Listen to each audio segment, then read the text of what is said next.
Reverse hypers are a classic way to build strength in the lower back. If you don't have a reverse hyper machine, use a nice heavy bench.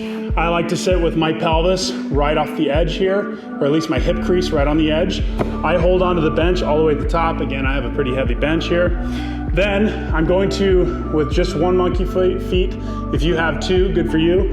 I'm gonna reach the legs long, and then I'm going to activate the lower back, bringing up the legs fast, and then coming back down slowly.